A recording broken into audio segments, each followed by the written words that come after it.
Shalom Rav Tzion, Shalom, bonjour. nous sommes ici pour essayer de parler d'un moment important qui est ce qui se passe sous la choupa.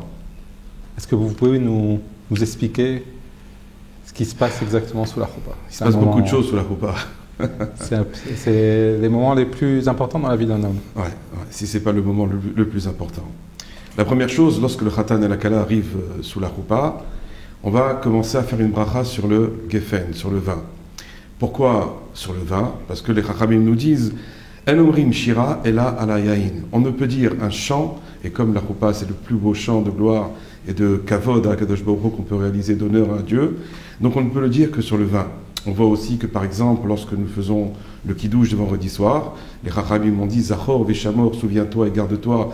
Pour comment garder le Shabbat justement? Par le biais du kiddush. Et or, on ne dit le kiddush toujours que sur du vin. Donc le vin indique une chose d'avar chashuv, une chose qui est importante. Donc c'est la première bracha que nous allons faire, avant même les brachot donc des hirosin et des kiddushin qu'on va détailler un peu plus tard. C'est la première bracha qu'on va faire, c'est sur un verre de vin. Voilà donc comment va commencer le tekes, un peu le début de la cérémonie de la choupa. Pour marquer un peu l'importance de ce Voilà, moment. absolument. Donc après ça, il y a la bénédiction sur les fiançailles. Alors voilà, après donc ça va être scindé en deux, on aura la bénédiction sur les fiançailles, et puis on aura la bénédiction sur le mariage. Alors, je vais vous lire quand même la bracha que nous faisons concernant les fiançailles, et vous allez voir que de cette bracha, nous allons apprendre beaucoup de choses qui sont très importantes dans la vie d'un homme, dans la vie d'une femme, dans la vie d'un couple, et en quoi justement ces brachot-là nous engagent l'un envers l'autre, autant le mari envers la femme que la femme envers le mari. La bracha est la suivante. Baruch ata Hashem, béni sois-tu éternel, Elokeinu melech haolam, notre Dieu qui est le roi de l'univers. Asher kideshanu mitzvotav, qui nous a sanctifiés par ses commandements. Vetzivanu ala harayot, et qui nous a ordonné donc de nous écarter des rapports interdits. Alors, on va revenir là-dessus naturellement. Je vais juste d'abord la traduire pour que d'ailleurs nos amis téléspectateurs comprennent de quoi on parle. Et puis nous allons rentrer un peu dans le vif du sujet parce qu'il y a beaucoup à dire en la matière. Donc, Vetzivanu ala harayot, il nous a ordonné de nous séparer des rapports interdits. Ve'asar lanu et harusot, et il nous a interdit les fiancés. De là, on va apprendre que seule la femme mariée est autorisée, alors qu'une jeune fille qui est fiancée est interdite. Veitir lanu et anesuot lanu, et il nous a autorisé donc celles qui nous sont mariées, avec donc la femme de notre vie. Alidé choupa avec kiddushin, comment elle nous est autorisée? Par le biais justement de la choupa et des kiddushin, donc que l'on remet le jour donc de la cérémonie de la choupa. Baruch ata Hashem, béni sois-tu éternel, Mekadesh amo Israël, qui sanctifie son peuple d'Israël, allié choupa avec kiddushin, par le biais donc de la choupa et des kiddushin. Voilà donc la première bracha que nous allons dire, enfin les deux premières brachot que nous allons dire sous la choupa, et qui représentent la partie des fiançailles. Aujourd'hui, les fiançailles et le mariage sont faits en une seule cérémonie, alors qu'avant, c'était séparé pour laisser le temps à la jeune fille de se préparer. Mais aujourd'hui, pour éviter beaucoup de problèmes, donc je ne veux pas maintenant en traiter maintenant au niveau pratique, au niveau de la halakha, mais aujourd'hui, on fait tout en même temps, autant les fiançailles que le mariage. Alors, il faudrait maintenant donc essayer d'expliquer un petit peu cette bracha. Cette bracha, donc, vient nous parler de l'interdiction des rapports interdits. Des rapports interdits, ça veut dire que, vous savez qu'il y a des femmes qui nous sont interdites. De la même manière aussi, pour une femme, il y a des hommes qui lui sont interdits. Qu'est-ce qu'on appelle une femme qui nous est interdite? Par exemple, les rapports incestueux, c'est quoi? C'est de ne pas aller avec sa mère, chas v'shalom, pas avec sa sœur, pas avec sa fille. Ça, c'est évident, même les nations étrangères l'applique, on va dire, plus ou moins. Mais là où la chose est différente, c'est que les rapports interdits, c'est aussi une femme qui n'est pas ma femme. À partir du moment où je ne suis pas passé avec une femme sous la choupa et que je ne lui ai pas donné les kiddushin, cette femme-là m'est absolument interdite. Donc ça veut dire que tant que je ne suis pas marié avec cette femme, je n'ai pas le droit de la toucher et je n'ai pas le droit d'avoir de relations interdites avec elle. Puisque seul par le biais de la choupa et des kiddushin, j'ai le droit de me marier avec une femme, d'avoir donc des relations avec elle. Et donc ça veut dire que lorsque l'on fait cette bracha-là, que lorsqu'on dit Vetzivanu ala harayot, qui nous a ordonné justement donc de ne pas avoir de relations interdites, ça vient nous dire que c'est un engagement.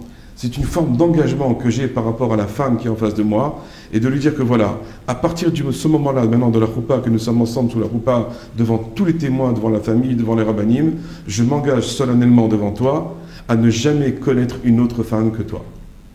C'est ça ce que ça veut dire. Salanu et Arusot.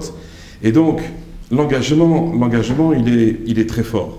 Et donc, ça veut dire qu'un homme doit faire très attention à la Shmirat Abrit. Shmirat Abrit.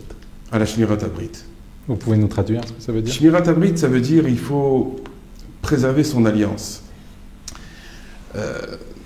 C'est un sujet qui est assez délicat, mais il faut absolument qu'on en parle parce qu'on ne peut pas se taire éternellement et faire comme si de rien n'était, comme si le problème n'existait pas.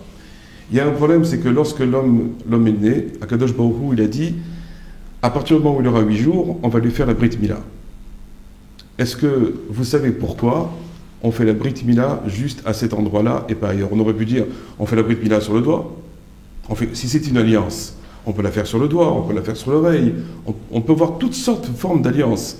Pourquoi, d'après vous, Akadosh Baruch Hu nous a ordonné de faire la Brit Mila juste sur le membre de l'homme?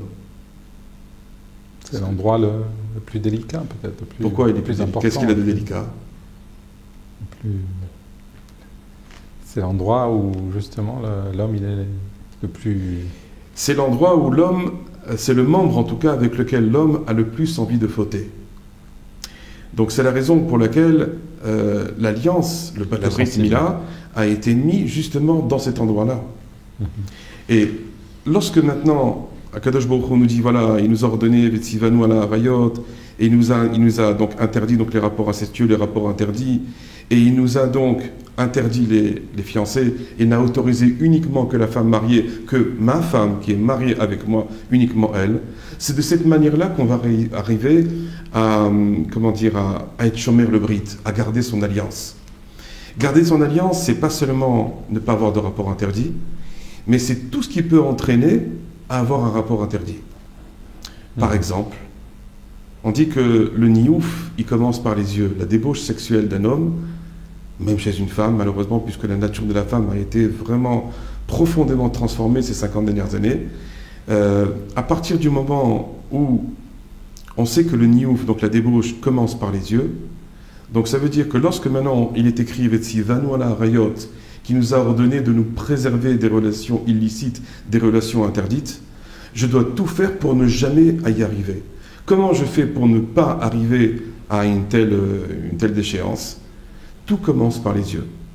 Si un homme sait préserver ses yeux de ne pas voir des choses qui sont interdites, il peut être sûr qu'il n'en viendra jamais à un acte interdit. Comment un homme peut en arriver à un acte interdit? C'est parce qu'au début, il a regardé. Il a regardé, ensuite il a contacté, et ensuite il a offert un verre, et ensuite ils se sont isolés, et ensuite il est arrivé ce qui est arrivé. Donc on ne peut pas espérer grand-chose si l'homme ne fait pas attention à ses yeux. Maintenant le problème, on est dans une génération où tout passe par les yeux. On nous demande de regarder Internet, on nous demande de regarder dans Facebook, de regarder dans YouTube, de regarder le cinéma, de regarder les vidéos, de regarder ce qui se passe dans la rue. Tout est fait pour attirer le regard. Cette génération n'a aucune commune mesure avec toutes les générations qu'il y a eu dans l'histoire de l'humanité. C'est complètement différent. Tout ce qu'on nous demande aujourd'hui, c'est regarde, regarde, regarde. Et la Torah, qu'est-ce qu'elle nous dit? Ve'asar lanu et arusot. Il nous a interdit celles qui sont fiancées. Ve'tzivanu ala harayot. Et il nous a interdit toutes les relations interdites. Ces relations interdites commencent par les yeux. Si un homme ne fait pas attention à ses yeux, il ne peut pas espérer qu'il va être vacciné contre le problème. Et donc, même si maintenant il passe sous la coupa et les kiddushin, rien ne lui affirme qu'il ne va pas y avoir un problème tout au long de leur mariage. Et ce que je dis maintenant au niveau des hommes, c'est valable malheureusement maintenant au niveau des femmes. Alors qu'avant, ça n'existait pas chez les femmes ce problème-là, ou pratiquement pas. Mais aujourd'hui, le problème est aussi grave chez les femmes que chez les hommes. Donc malheureusement aussi chez des femmes mariées.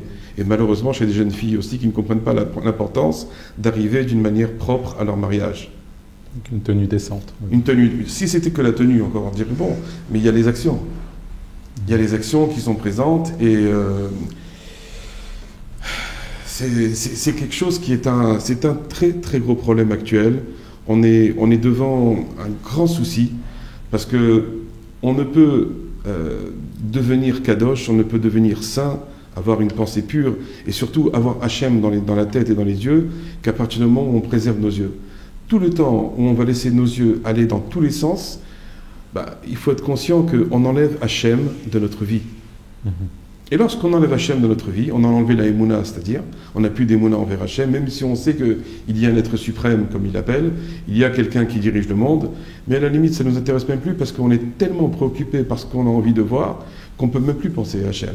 Demandez à quelqu'un qui a vu une vidéo tordue de prier ensuite. Il n'y a aucune chance.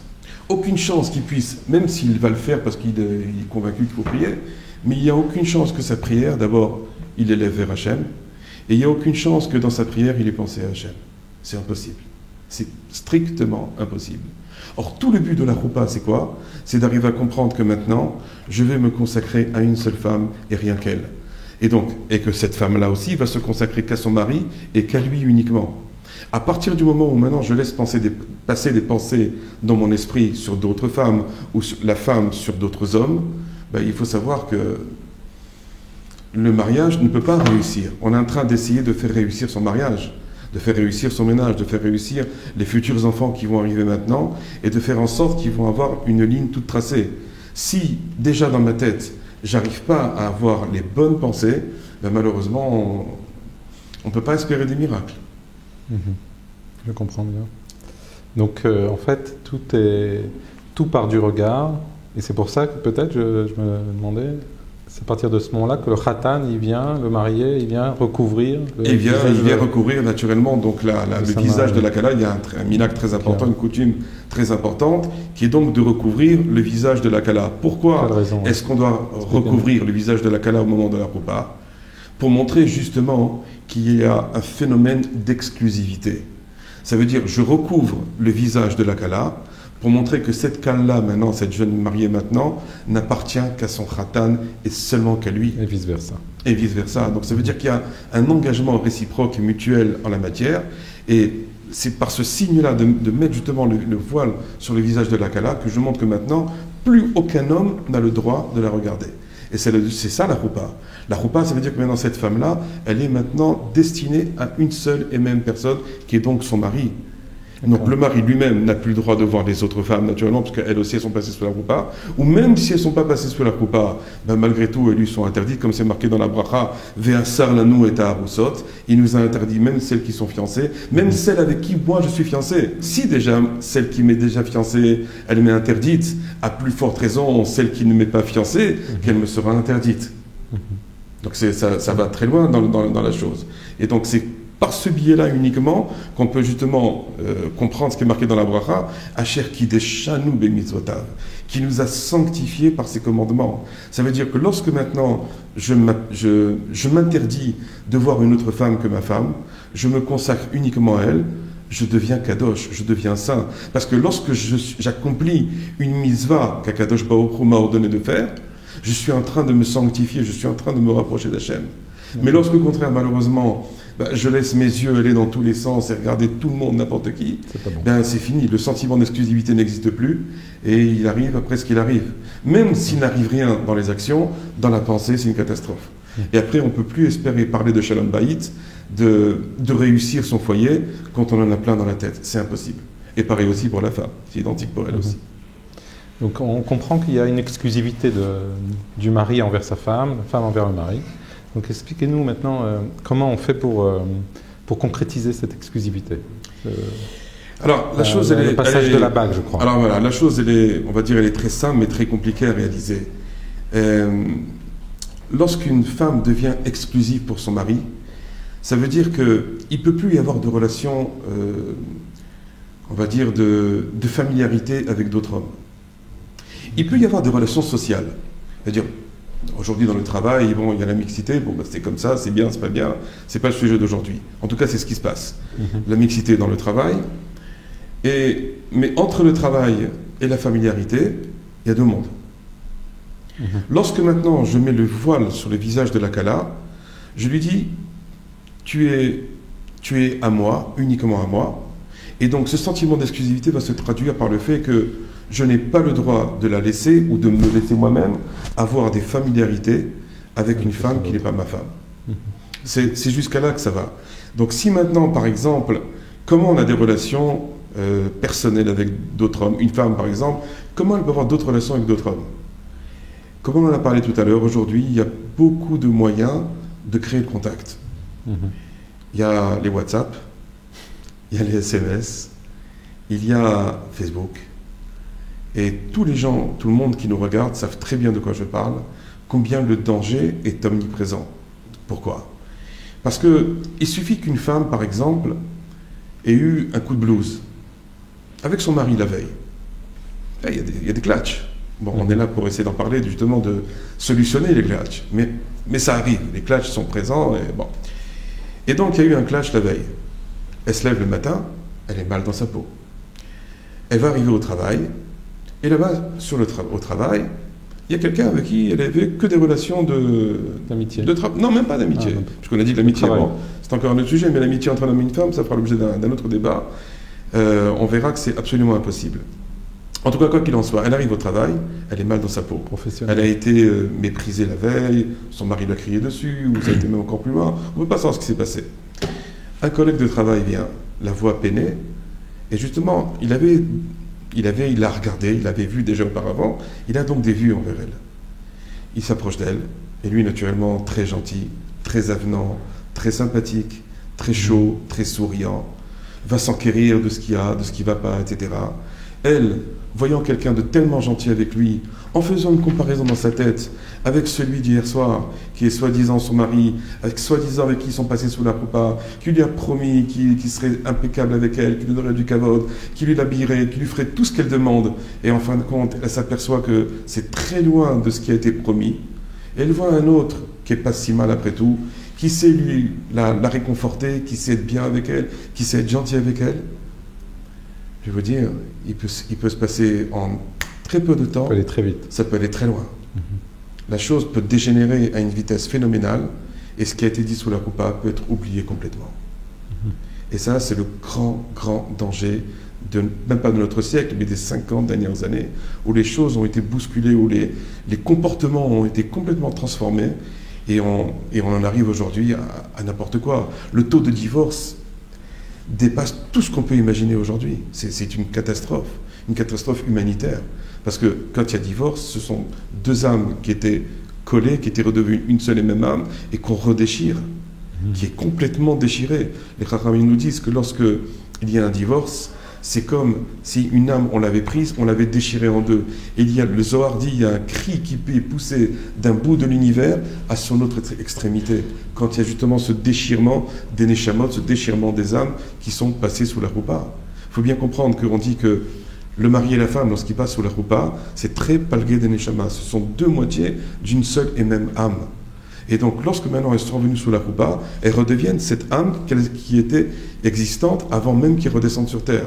Mais malheureusement, lorsqu'après on divorce, cette âme, il y a un déchirement véritable. C'est la raison pour laquelle, à la fin de la Gemara d'Oktuvot, que la Gemara nous dit là-bas, que lorsqu'il y a un divorce, le misbéar, c'est-à-dire Akadosh Baruch Hu, la présence d'Akadosh Baruch Hu, pleure, verse des larmes.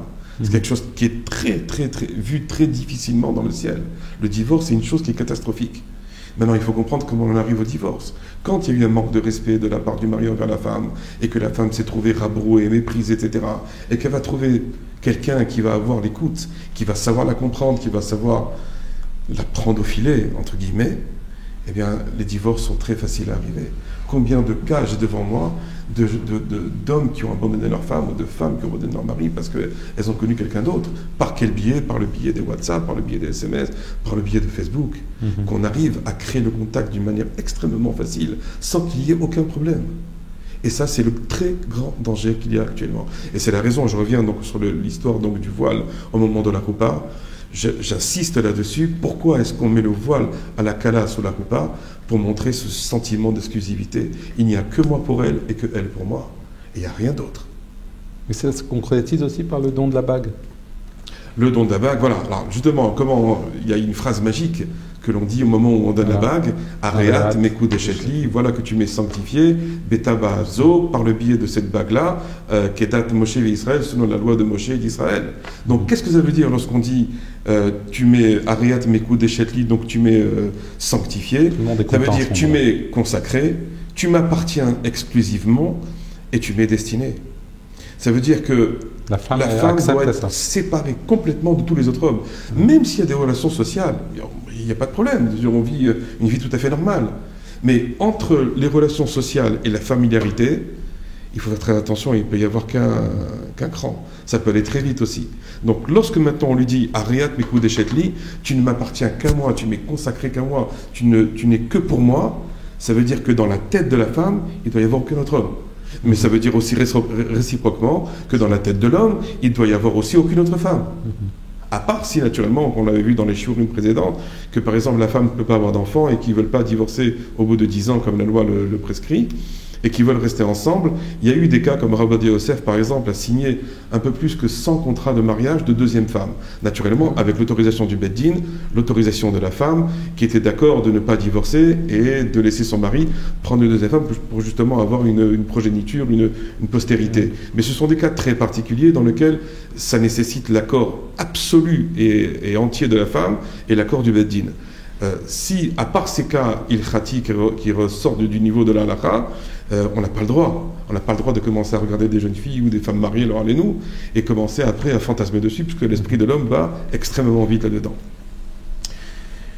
Très bien. Je crois que c'est assez clair. Ok, très bien. Maintenant, pour revenir sur le processus de la choupa, il y a maintenant ce qu'on appelle la bracha de Shehecheyanu.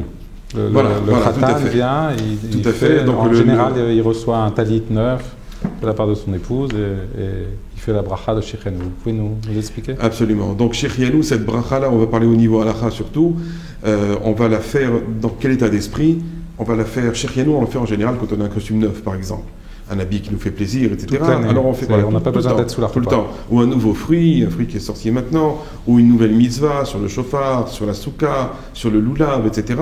On fait la bracha de Shehecheyanu. Shehecheyanu, ça veut dire quoi? Qui nous a fait vivre, Veki Emanu, qui nous a fait exister, Veigianu, et qui nous a fait arriver la Zemanazé à ce moment-là.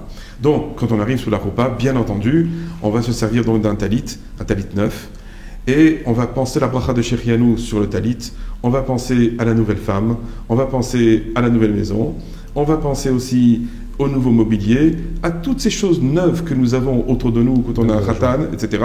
Et le khatan pensera à quitter sa jeune future mariée, donc, puisque maintenant on est bien après la bracha maintenant, à donc la rendre quitte justement de cette bracha-là, parce qu'elle aussi c'est un moment qui est plus qu'extraordinaire pour elle aussi d'arriver sous la roupa avec son khatan. D'accord, très bien. Après cette bracha, il y a la lecture de la ketouba. Voilà. La lecture de la ketouba, c'est quoi la ketouba? Voilà, on avait fait plusieurs shiurim, j'ai parlé beaucoup sur la ketouba. Je vais quand même résumer d'une manière, on va synthétiser un petit peu les points essentiels qui sont marqués dans la ketouba. Je vais vous les lire d'ailleurs. Il y a 10 choses de base. Les premiers, donc, c'est le mésonote, ça veut dire s'engager à nourrir sa femme. C'est-à-dire, en d'autres termes, il faut aller bosser pour elle.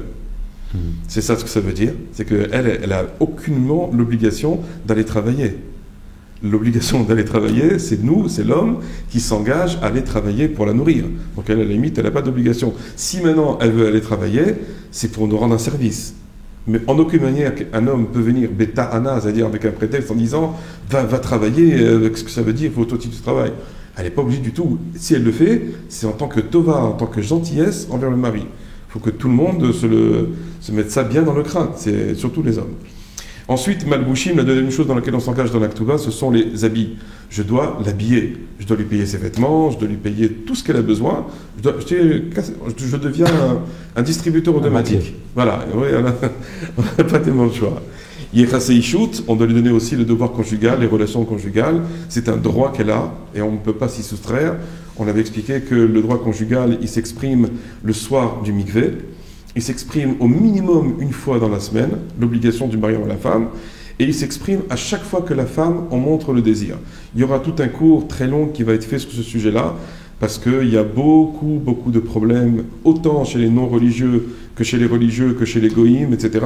Tout le monde, il y a un problème mondial et je vais être obligé d'en parler. Et donc il y aura un long cours qui va être fait dans les semaines prochaines.